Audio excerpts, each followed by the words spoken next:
Bonjour Patrick, c'est le quatrième numéro de notre hebdomadaire. Oui. Donc nous sommes le 22 décembre, la dernière de l'année. Tu voulais commencer par nous parler d'Europe, le programme des européennes. Oui, absolument. Donc déjà, juste une précision, je vais faire, comme c'est très long et trop long d'habitude, ce que on nous a dit, je vais essayer d'être plus court. Voilà. Alors effectivement, les européennes. Alors les européennes, on a découvert, on s'est réunis avec le groupe sud du groupe, et nous sommes le nord. On s'est réunis le 20 de ce mois, il y a 2 jours. Et nous avons à ce moment-là épluché et regardé un petit peu le programme de la France Insoumise, puisqu'il est en ligne depuis peu. Voilà. Alors le programme, très rapidement. Programme que vous pourrez trouver sur le site très aisément. Vous allez sur le site, vous allez à Européenne, vous cliquez et vous avez 3 ou 4 choses qui vous sont proposées, et notamment programme. Vous allez sur la page et vous le téléchargez. Comme ça, c'est très simple, vous l'avez. Le programme se compose en 5 thèmes. Donc il y a 21 sous-thèmes, 5 grands thèmes, 21 sous-thèmes. Et puis en tout, ça comprend 184 propositions, ce qui donc veut dire que c'est assez complet. Ça ne peut jamais être tout à fait exhaustif, et fort heureusement, mais c'est complet. Voilà. Alors, le titre de ce programme s'appelle, mais vous le découvrirez, s'appelle L'avenir en commun en Europe aussi. Voilà. C'est cette chose-là. Moi, je l'ai imprimé pour l'instant en noir et blanc. Alors, donc, je disais, à la suite de cette réunion du 20, nous avons décidé de définir 3 ou 4 thèmes à partir de ce programme, les thèmes qui sont les plus parlants pour les habitants et lecteurs, comme on dit, et également les thèmes avec lesquels nous trouvons les plus à l'aise. Et nous allons donc pour ceci constituer des groupes de travail que nous mettrons au point, que nous validerons au cours de notre prochaine réunion qui a priori est le 16 ou 17 janvier. La tendance étant plutôt au 16, mais tout ceci on va se le confirmer. Alors au cours de cette réunion du 20, nous avons eu le grand plaisir de rencontrer un candidat, c'était assez sympa. Il s'appelle Frédéric Vial, il est en 18e position de candidat de la France Insoumise, sur 78 ou 19, je ne sais plus. Vous pourrez voir aussi, en allant sur le site, toujours pareil, Européenne, il y a nos candidats, vous cochez tout simplement, vous avez la liste, le trombinoscope de tous nos candidats jusqu'à la fin. Et vous pouvez voir donc Frédéric Vial, qui occupe la 18e position. Vous cliquez et vous avez également son parcours, une sorte de petit CV, c'est pas un CV, mais enfin quelque chose qui nous dit qui est cet homme. Alors cet homme, moi je vais juste vous en dire 2 mots. Il est un des créateurs de l'association ATTAC, que tout le monde connaît. ATTAC qui s'est créé en 98, donc une vingtaine d'années. Donc ça veut dire que c'est quelqu'un qui travaille depuis 20 ans, ce qui donc lui donne des connaissances sûres et certaines. Surtout sur des thèmes qui tournent autour de l'OMC. Donc nous allons définir pour cette campagne avec Frédéric Vial, nous allons définir 4 réunions publiques en vue donc des élections au Parlement européen. Ces 4 réunions seront sur des thèmes qu'il maîtrise très très bien, qui sont, comme ça rapidement, la souveraineté du peuple au cœur de l'Europe, l'écologie et le protectionnisme solidaire, l'évasion fiscale, et aussi également comment revenir sur le travail détaché. C'est quand même un des grands problèmes européens à partir du dumping social. Voilà, donc nous allons faire ceci.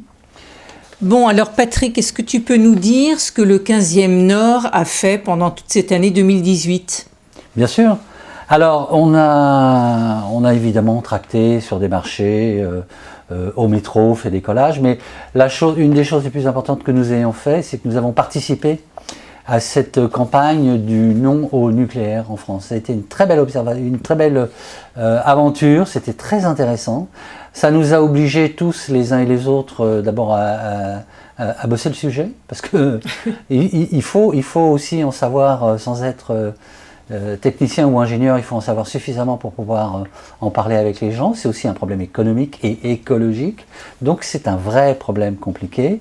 Ça a été un un chouette rapport avec la population. On a même, on n'est pas tout à fait sûr d'avoir convaincu tout le monde, mais en tout cas, il y a eu un échange profitable et qui a été intéressant parce qu'on a été considérés, les Insoumis donc ont été considérés, en attaquant un sujet ardu comme celui-ci, comme étant des gens qui veulent prendre le risque et la responsabilité de contredire un processus énergétique français qui existe depuis 50, 70 ans, 70 ans, ce qui est donc une gageure, c'est pas facile. Donc je trouve qu'on a été assez courageux sur ce sujet-là. On a d'autres sujets de lutte qui nous attendent, mais c'était une bonne expérience. Voilà. Autre chose que nous avons fait, donc évidemment j'ai dit tractage marché, et puis le militantisme boitage. habituel. Un militantisme habituel de rue, ce qui est toujours très très agréable parce qu'on peut beaucoup parler avec les gens, ça c'est une belle formation pour nous et ça nous montre à ses habitants électeurs, comme je dis souvent, que nous sommes des militants, mais nous sommes des militants informés, on sait de quoi nous parlons. Alors autrement, ce que nous avons fait, nous avons complété, nous avons un site depuis un peu plus d'une année, qui est associé à une page Facebook, une page Twitter également. Nous avons un site qui est un blog en fait. Et nous avons adjoint à ce site depuis un mois et demi, je ne sais plus très bien. Un mois, d'accord. 4 bien sûr. 4 vidéos qui sont hebdomadaires et qui sont sur une petite chaîne YouTube où vous trouverez toutes les coordonnées. Jocelyn, qui est notre monsieur... informatique et nos webmasters, vidéaste et webmaster et cinéaste et tout, mettra tout ça à la fin de... En description. Voilà, merci, en description, comme ça chacun pourra retrouver tout ceci. Bon, maintenant Patrick, tu pourrais peut-être nous parler des objectifs 2019 de la France Insoumise. De la France Insoumise, de notre groupe d'appui. Bien sûr. Alors, les objectifs du Nord et Sud, puisque rappelons que pour cette campagne qui arrive et qui se terminera le 29 mai, j'en profite pour rappeler à tout le monde que c'est un scrutin à un tour. Donc il ne s'agit pas de finasser, c'est-à-dire que si certains ont encore pour l'idée de se dire je pourrais peut-être voter parce que je le trouve sympathique malgré tout pour monsieur Untel et au deuxième tour pour monsieur Mélenchon, non, c'est interdit, c'est une campagne à un tour. Puis on pense à s'inscrire aussi avant le 31 décembre. Et on passe à s'inscrire avant le 31 décembre. Ça oui, bien sûr. Je crois qu'on peut le faire en ligne d'ailleurs. On peut le faire en ligne, aisément, ça c'est, oui. Alors, les objectifs donc du Nord et Sud, Paris 15, eh bien l'objectif il est de soutenir le candidat, puisque nous avons la chance d'avoir un candidat qui habite le 15e d'ailleurs, Frédéric. Nous allons soutenir ce candidat-là, accompagnant évidemment la campagne nationale de la France Insoumise. C'est-à-dire on va travailler sur les deux éléments. Avec le candidat, on fera deux choses également, c'est-à-dire que lui-même pourra exprimer des choses sur lesquelles il est tout à fait spécialisé à partir de son expérience d'un des fondateurs de Attac. Et également, on travaillera sur ce qui pourrait être les attentes que pourrait avoir la population du 15e à partir de ces élections européennes. Et puis, évidemment, le national. Donc, c'est-à-dire, on va marcher sur nos deux jambes et à l'intérieur d'une des secondes jambes, avec le candidat et parfois sans, nous allons évidemment voir tout ce qu'on peut faire, tout ce qui peut intéresser les habitants du 15e. Je voudrais rappeler une seule chose, enfin plusieurs choses. Je voudrais rappeler qu'à ce propos et à propos de ces vidéos, vous avez tous les moyens de nous contacter. La porte est tout à fait ouverte, c'est-à-dire que nous avons commencé à faire cette vidéo parce qu'on a trouvé ça tout à fait intéressant de le faire et ça permet de créer un lien au local. Bien sûr, il existe beaucoup de vidéos au national, mais nous allons nous travailler essentiellement sur notre environnement local, que toutes les bonnes volontés y sont les bienvenues et également que les propositions que vous pourriez nous faire, nous suggérer, et puis peut-être aussi également pouvoir mettre en pratique avec nous-mêmes, parce que c'est bien aussi de pouvoir les mettre en pratique, les propositions, sont les bienvenues. Donc voilà, et ça s'adresse à ceux qui ont l'habitude de venir aux réunions, à ceux qui sont toujours inscrits à la France Insoumise, qui reçoivent régulièrement tous ces mails depuis 18 mois, voire un peu plus, qui savent ce que nous faisons, qui sont restés dans cette mailing list, qui sont donc des sympathisants, qui ne sont pas totalement militants, mais qui peuvent venir nous voir à l'occasion pour nous prêter main forte sur des sujets ou pour nous dire voilà, moi je connais très très bien tel sujet qui rentre dans la campagne, est-ce que je peux venir faire une proposition et en parler auprès des Insoumis, alors soit en réunion, soit en travail que nous ferons aussi également sur le terrain, parce que nous allons faire ça dès qu'il fera un petit peu moins froid. Pour l'instant, il ne fait pas froid, mais en février, il va faire froid. Mais bon, voilà, on fera ça, on va circuler. Et puis, ça peut, je crois que je l'ai dit, mais ça peut être aussi également donc, en vidéo. On peut faire un travail tout à fait de vidéo. Chacun peut s'exprimer sur des sujets qu'il maîtrise parfaitement bien, qu'ils soient insoumis ou non, je dirais même. La condition étant quand même qu'il soit assez sympathisant de la France insoumise, c'est quand même un élément requis. Mais je crois qu'on devrait, c'est prévu, on va proposer déjà un premier entretien avec Alexis. Oui. Je crois que vous allez parler de populisme. Hein. Oui, qui est un sujet qui est difficile à aborder, mais Alexis qui est un brillant jeune philosophe, qui est professeur de philosophie, je crois. C'est ça. Qui est en train de préparer son agrég et qui s'intéresse beaucoup à ce sujet-là. On va faire un travail, il nous a proposé ce travail-là, et donc on va étudier un peu ce qui nous est proposé par Chantal Mouffe et d'autres, et enfin essayer de regarder comment d'une façon suffisamment claire pour tous ceux qui nous regardent et nous écoutent, de bien comprendre ce qu'est ce populisme, et surtout retenir que ce n'est pas un gros mot. Voilà. Et l'antenne est libre. Hein. Et l'antenne est libre, absolument, Jocelyn, tu as raison. Alors, oui, pardon. Oui, tu vas nous dire un mot peut-être de l'intervention de Jean-Luc Mélenchon ? Ah oui. Pour ceux qui ne l'ont pas vu, alors nous sommes le 22, je crois que c'était une intervention du 21, ça dure 20 minutes, 30 minutes. C'est facilement retrouvable, évidemment, sur la chaîne YouTube Mélenchon. Et on peut dire qu'après cette allocution, je ne sais pas où est passé le souffle, mais ce dont je suis certain, c'est que ça n'a strictement rien changé. Vous devriez y réfléchir, parce que c'est le point de départ de cette affaire. Il y a ce texte parce qu'il y a cette situation, et ce texte est censé répondre à cette situation pour l'interrompre. Voilà maintenant plus de 10 jours que la réponse vous est venue du terrain, qui est, on l'apprécie comme on veut, ce qui est proposé là ne correspond pas à ce que nous demandons. De toute façon, la réponse est déjà non. La réponse sur le terrain est non. Et pourtant, vous pensez qu'avec 4 mesures et un grand débat, vous allez régler un problème de cette dimension, de cette importance sur lequel c'est déjà brisé l'autorité la plus importante, la parole la plus conséquente dans le système de la Ve République, qui est la parole du président de la République. Vous avez payé hier soir le salaire de la peur, 150 € pour être certain, en plus de 300 € de prime, en plus d'annonces jusqu'à 150 €. Vous avez bousculé la grille des salaires dans la fonction publique policière parce que... Pourquoi ? Parce que l'ordre en République repose sur le consentement. Et le consentement à l'ordre repose sur la légitimité que l'on évalue du pouvoir. Or, celle-ci, et c'est le résultat de la crise politique que nous vivons, est tombée plus bas que terre, tant et si bien que le consentement à l'ordre ne repose plus que sur les forces matérielles qui permettent de le maintenir. Et voilà pourquoi ceux qui en étaient chargés vous ont dit leur lassitude et tout ce qui leur était dû, tant et si bien qu'il a fallu mettre de l'argent sur la table pour que les forces matérielles du maintien de l'ordre maintiennent l'ordre qui ne peut pas se maintenir par le consentement, comme c'est le cas dans une démocratie. Puisque les policiers ont obtenu 150 € et 300 € de prime parce que leur travail est dur, alors il est temps de donner une prime de 300 € aux enseignants parce que leur travail est dur, aux gens qui travaillent à l'hôpital parce que leur travail est dur, salariés de tout le pays. Ce gouvernement entend votre souffrance, il est prêt à vous donner 300 € et 150 € dans le bas de la grille indiciaire. Ah, tout d'un coup, je ne vois plus le même enthousiasme ni les mêmes cris. C'est parce que vous savez que vous ne le ferez pas. Donc vous ne l'avez fait que parce que vous aviez peur. Et c'est l'unique raison pour laquelle vous avez décidé de procéder à ces augmentations.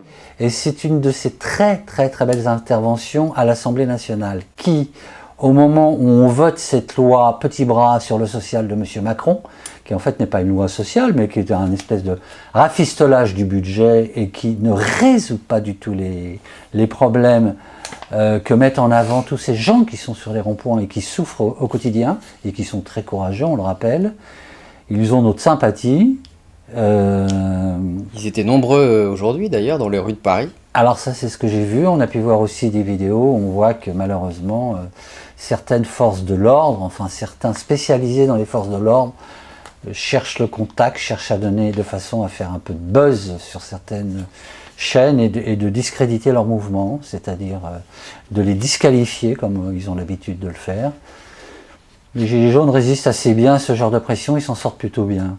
Donc, pour revenir juste à l'intervention de l'Assemblée, vraiment, si vous avez le temps, c'est 25 minutes, regardez-la. Elle est formidable, elle explique combien, même si on n'est pas insoumis, même si on est je ne sais quoi, peu importe, il a repris exactement le pouls de la nation. C'est-à-dire que ça va mal, ça personne ne peut le nier. Ce qui nous est proposé depuis 18 mois, même nous, si nous avons un président élu, est une catastrophe. Ça ne fait qu'augmenter la désespérance et le désarroi des Français qui le sont depuis 2 septennats. On est tous d'accord pour dire que Sarkozy et Hollande, c'était pas terrible. Là, il enterre, il enfonce totalement, je veux dire, il a fini de creuser le trou, il va jeter la pioche et le tout dans le trou et nous-mêmes avec. Donc, et Mélenchon nous fait un cours d'histoire, de politique, et c'est la politique sociale qui est absolument tout à fait intéressante. Et on peut voir ce qui est très intéressant et amusant, ce qu'on ne verra jamais ça sur les chaînes, mais on voit quand on observe l'Assemblée, ceux qui sont là, parce qu'ils ne viennent pas tous écouter malheureusement, pour certains ils sont un peu sidérés, parce qu'ils se disent « Ah bon, mais peut-être a-t-il raison ?» Enfin vous verrez, c'est un joli cours et c'est surtout très instructif, et puis ça nous explique combien la lutte n'est absolument pas terminée. Et on va finir par quelques bouquins. Ah oui, tout à fait. Alors, ça, c'est 2 bouquins que je vais vous montrer. C'est Jocelyn qui les a apportés et il voulait qu'on en parle et il a bien raison. Donc, le premier, vous l'avez peut-être vu, c'est un livre qui a été édité par la France Insoumise au Seuil, comme tous les autres livres de la France Insoumise ou de Jean-Luc Mélenchon. Et ce livre, donc, La régression en marche, joli titre, c'est le premier bilan, tout simplement, des députés insoumis à l'Assemblée, c'est-à-dire un peu plus de 18 mois. Tout le travail qu'ils ont fait, toute la mauvaise foi auquel ils ont été confrontés, comment ils n'ont pas baissé les bras, quels sont leurs espoirs, quels sont leurs avenirs. Vraiment, c'est un ouvrage, c'est un petit ouvrage, ça se lit très facilement. Pour ceux qui n'ont pas le temps d'aller voir à l'Assemblée nationale les débats, ce qu'on peut parfaitement comprendre, c'est une lecture qui n'est pas très longue, qui est extrêmement bien faite, ça vaut le coup de le sachet pour soi, ou quitte même c'est pas cher en plus, hein, 12 quitte en faire un petit cadeau. Oui, 12,90. Voilà, hein, oui, franchement. C'est Noël, il faut en profiter. Bravo le marketing du Seuil. Oui, c'est Noël, il faut en profiter. Deuxième bouquin, alors que moi je ne l'ai pas lu, que je ne connaissais pas, qui est un livre de Pablo Servigne, Raphaël Stevens et Gauthier Chapelle, qui s'appelle Une autre fin du monde est possible, toujours édité au Seuil. Dans une collection du Seuil qui veut tout dire, c'est la collection Anthropocène.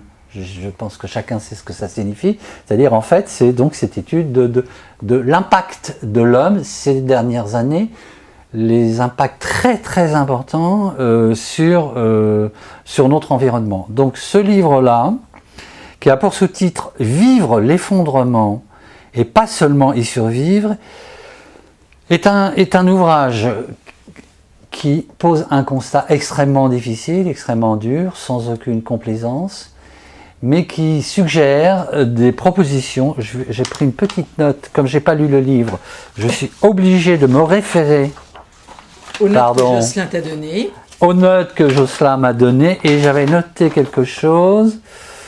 Oui, en fait, ce livre, c'est une explication, c'est comment vivre avec la catastrophe annoncée. Et pourquoi c'est une catastrophe? C'est-à-dire que il y a une étude qui convie toutes sortes de disciplines, qu'elles soient scientifiques, économiques, sociales, environnementales bien sûr, etc. Et qui s'appelle donc la collapsologie, Je ne saurais vous en donner la définition exacte. Ils ont inventé le concept. En Ils fait, ont inventé hein, le concept, c'est ça? C'est C'est la un- chute, hein. C'est un peu le... C'est la chute, oui, c'est ça. Et le Ouais. rétrécissement. Oui, D'accord. et c'est surtout la mise en commun de plusieurs disciplines qui permet de dresser un diagnostic. D'accord. Voilà. D'accord, plusieurs disciplines qui ne sont pas... Économique, démographique, voilà, et puis tout un tas de chiffres qui sont mis, comment dirais-je, qui sont, En parallèle. voilà, D'accord. qui s'empilent quelque part. Alors, ça réunit donc toutes ces disciplines, et puis donc ça dit que nécessairement il y a une catastrophe un peu annoncée, il y a des difficultés en tout cas, et je voudrais retrouver ce morceau de texte que j'ai trouvé tout à fait intéressant. Un changement de cap ouvrant à de nouveaux horizons passe nécessairement par un cheminement intérieur, donc les uns et les autres, et par une remise en question radicale de notre vision du monde. Par-delà optimiste et pessimiste, ce sentier non balisé par de la collapsologie, donc nous venons d'en parler, et mène à ce que l'on pourrait appeler la collapsosophie, c'est-à-dire une autre philosophie de la vie, si on peut dire ainsi. C'est en tout cas cet auteur. Il y a 3 auteurs, mais celui qui est le plus mis en évidence, vous pourrez le retrouver aussi également sur le média. Il a été interviewé par Aude Lancelin, qui fait un très bon travail. Et ça dure à peu près 3/4 d'heure.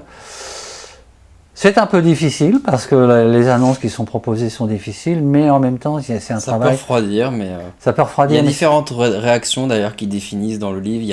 Il y a les comment ils s'appellent, les savapétistes. Oui. Il y a ceux qui nient complètement, Ah oui. qui sont Ils sont dans le déni total. qui sont dans le déni total. Oui. Il y a ceux qui reçoivent ça, les aquabonistes. Ouais. Et puis ceux qui se disent bon il faut quand même essayer de retrousser les manches, et puis rien n'est perdu, quoi. On peut quand même essayer de vivre avec ça et de s'y adapter malgré tout. Voilà. Bien sûr. C'est-à-dire En tout que cas- l'effondrement de la civilisation industrielle n'indique pas la fin du monde. Ah oui, c'est une très bonne idée. Merci Fanny, tout à fait. Voilà.